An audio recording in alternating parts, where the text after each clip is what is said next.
When I ride my bike, the trees and grass flash past. When I stop on the bridge, earth and sky stand still. A single planet glows in the wide, pale sky. Many tracks gleam in the dark, narrow cut. People laugh to hear me called a poet.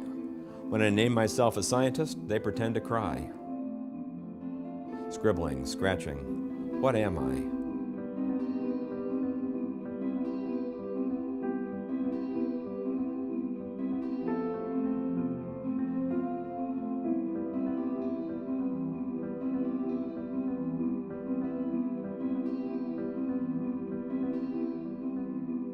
I taught your kids for 25 years, and I'm a registered sex offender.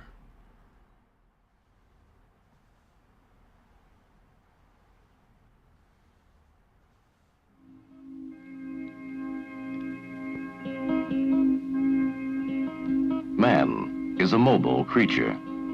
Ever since his earliest days, he's moved from one place to another, exploring the world around him. And always his movements have been guided by maps.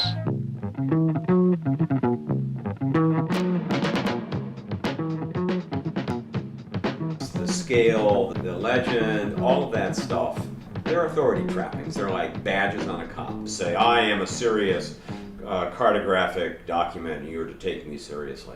That's a bunch of crap. And I wanted to get rid of it. I wanted to get rid of what I've always thought about as the map crap.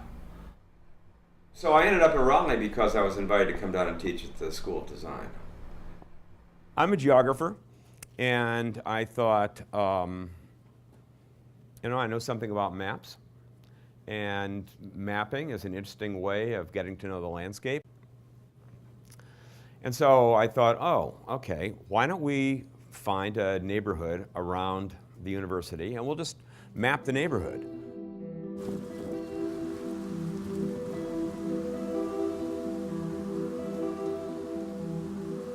Maps of the pumpkins that were put out on the porches one Halloween, and the maps of the wind chimes when the wind blows, and barking dogs, and dog names, and the route of the postman. And, it's a very, very different kind of way of dealing and thinking about maps.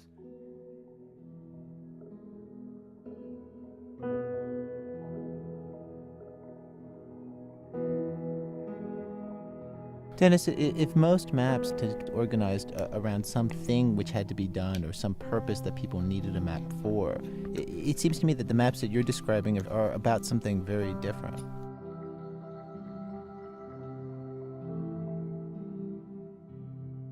Yeah, they are. And they're very much involved with this sort of search that I have for a poetics of cartography.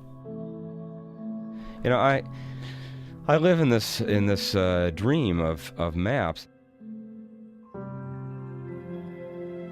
It's almost like you're trying to write a novel. I am. But with pure symbols, maps. Right, with maps. Yeah. Why not?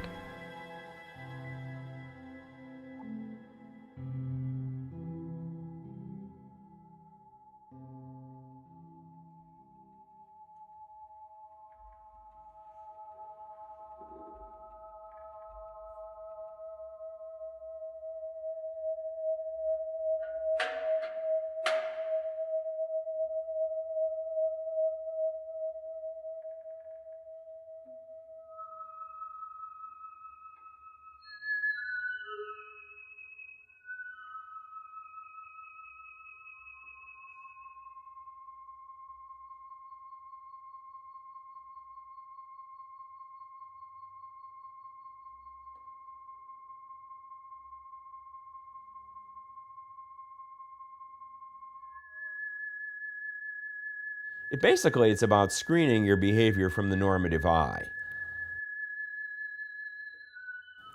So you begin to realize that any place at a time and any time in a certain place can be sites for engaging in shady behavior.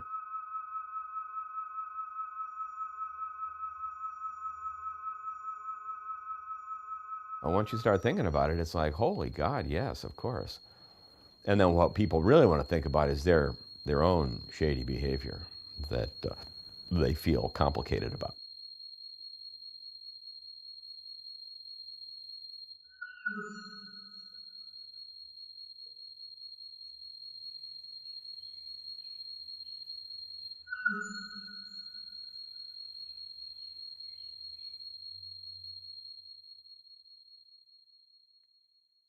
This is where Ingrid and Randall and Champlin and I lived for, I lived here for 23 years and they lived here for 27 or 28, something like that.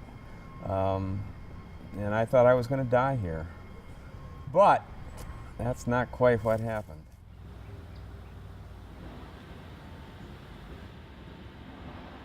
I worked in Central Prison, but I lived in Wake Correction Center.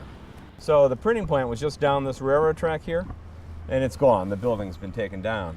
But on the back side of it, there was a fire escape, and we could go out there and eat lunch. And if I did, I would look straight across the railroad tracks to, well, it would be Lenore Street, actually, that bottom part of Lenore Street, and, you know, a block from Cutler Street. So it was pretty, yeah, it was pretty something or other. That's what it was. Heart-wrenching.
You know, in the 16th century there was Michelangelo, and now there's Paul Anka.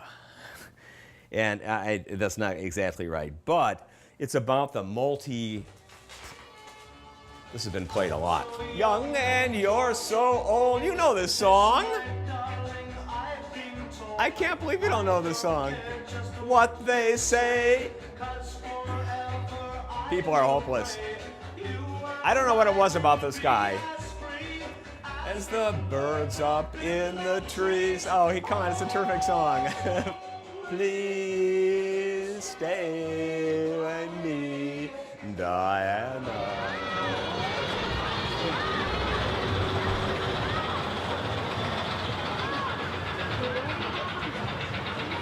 He said something to me that I remember, and that was that you feel most alive when you're moving. So I think geography is a lot about moving.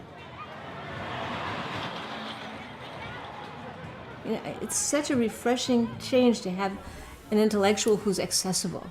Reading, thinking, organizing, doing studies should be like play. I'm never bored with him. You could sit around with him and just look at people in an airport and have a good time.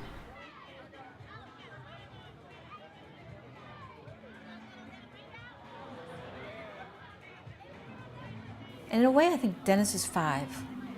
That he has this enthusiasm that is unabridged by convention. We need that. We need to embrace that.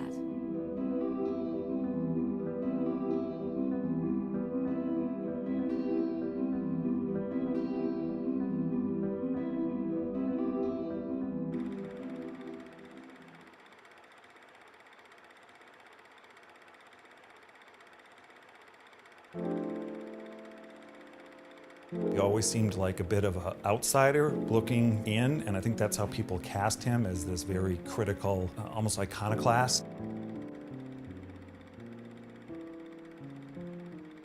Dennis is the irascible truth teller, saying things exactly as they are, and it doesn't ride smoothly with most people.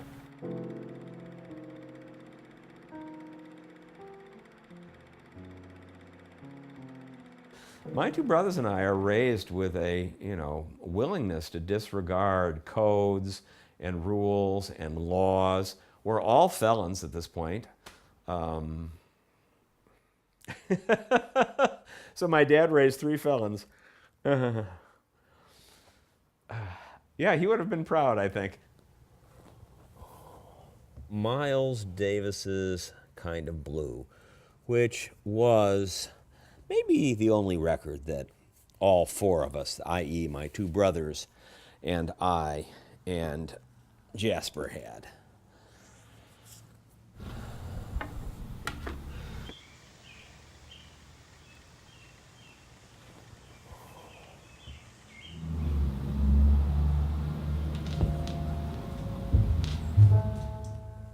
Oh, the scratches, the background sounds. When he met my mother, he met her at an art gallery. She was running an art gallery in downtown Cleveland, and he walked in. He was taking photographs. He was a photographer. And they hit it off in some way and hooked up this scandalous relationship. They snuck off to New York without telling anybody that they were going together, and conceived me in a hotel in Greenwich Village. I always think it's the Chelsea, but I don't really know that.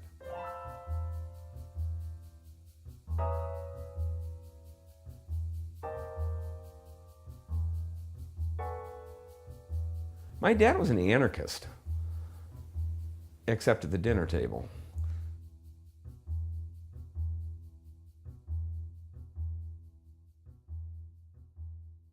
But he certainly had a strong presence in our lives, a huge presence in our lives. Took a long time for me to get Jap out of me. Oy.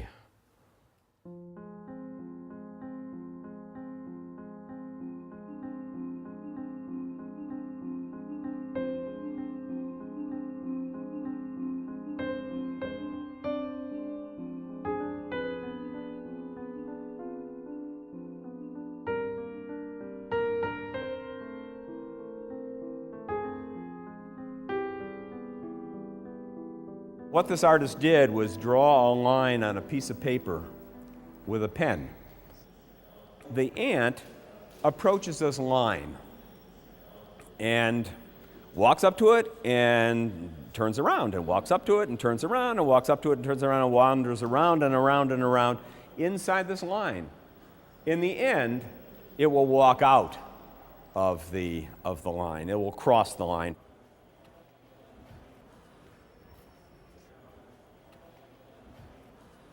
The line, it corrals us, it separates us, it divides us in many, many interesting, complicated ways.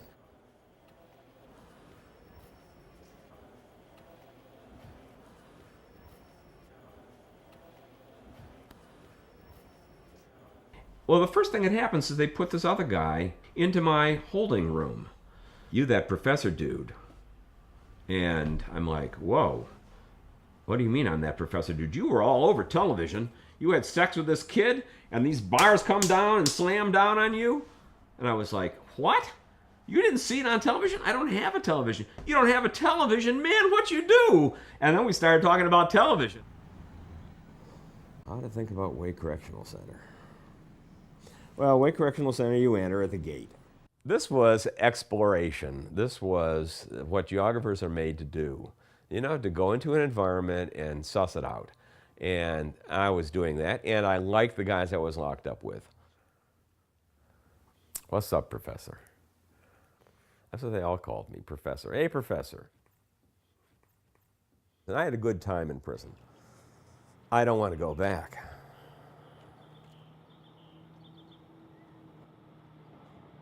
I still walk across the street whenever I can.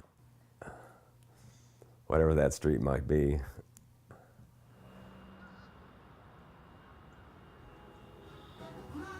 I always listen to music. A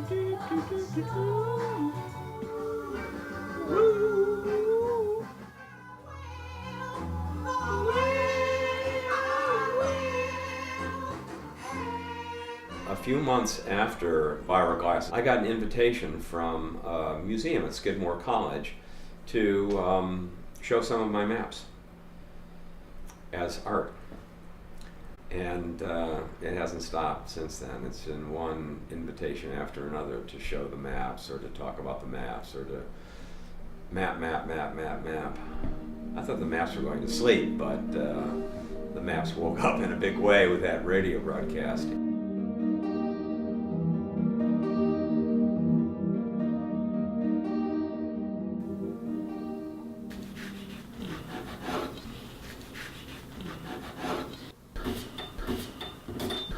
A little salt and a little pepper.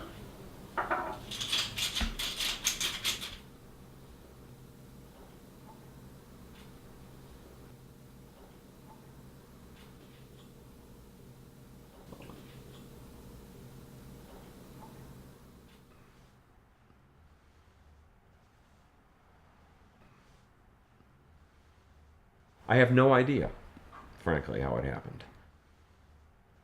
He would draw maps to explain things. He came back and was trying to explain where the woods were and the fields and so forth. And he drew it out on a piece of 8.5 by 11 paper. And it was perfect.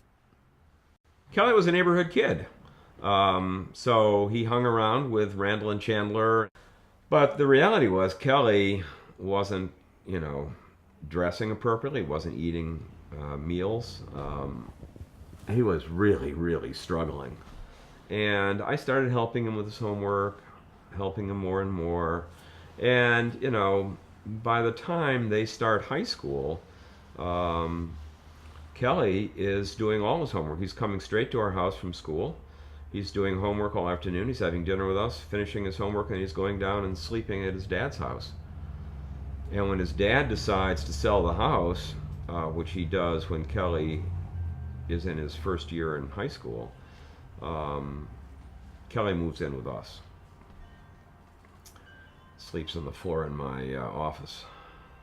It's certainly true that by the time Kelly moved into our house, our relationship had gone way beyond that of mentor-student. And a few months after that, we started having sex. We fell in love with each other. I think I know he acknowledges that. I mean, it's in his statement to the police.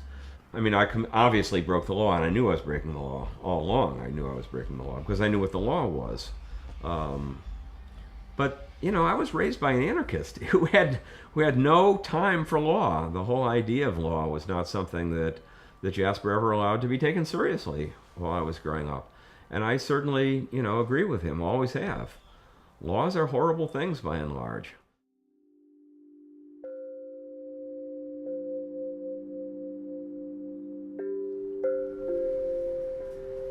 It ruined a lot of lives, including his own, in some regard. Oh, it changed To everything. me, it felt so disregarding Dennis's of life the other people in unraveled his life. that summer. Not all It was honest terrible. about everything. What was a wrong deed. I was surprised. It was taking advantage of a minor. It came at even. great cost to lots of people. We all have shallows inside of us. The pain was horrendous for everybody.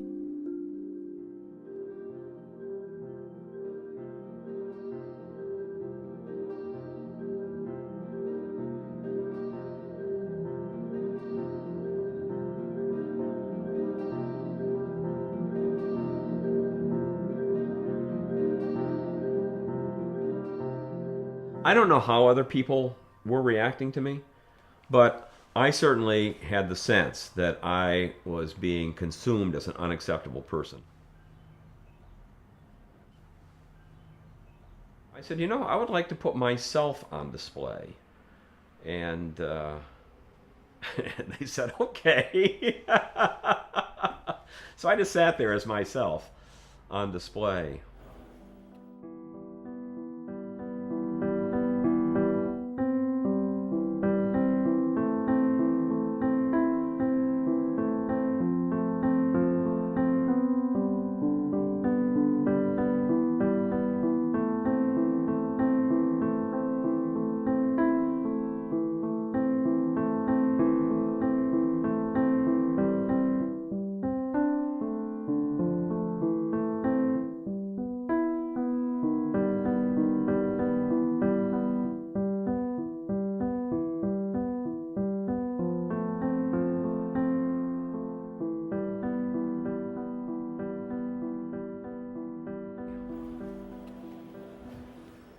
These lines are supposed to control and constrain. And guess what? They don't. They don't do it very well. But while they're trying, they cause us all endless difficulty.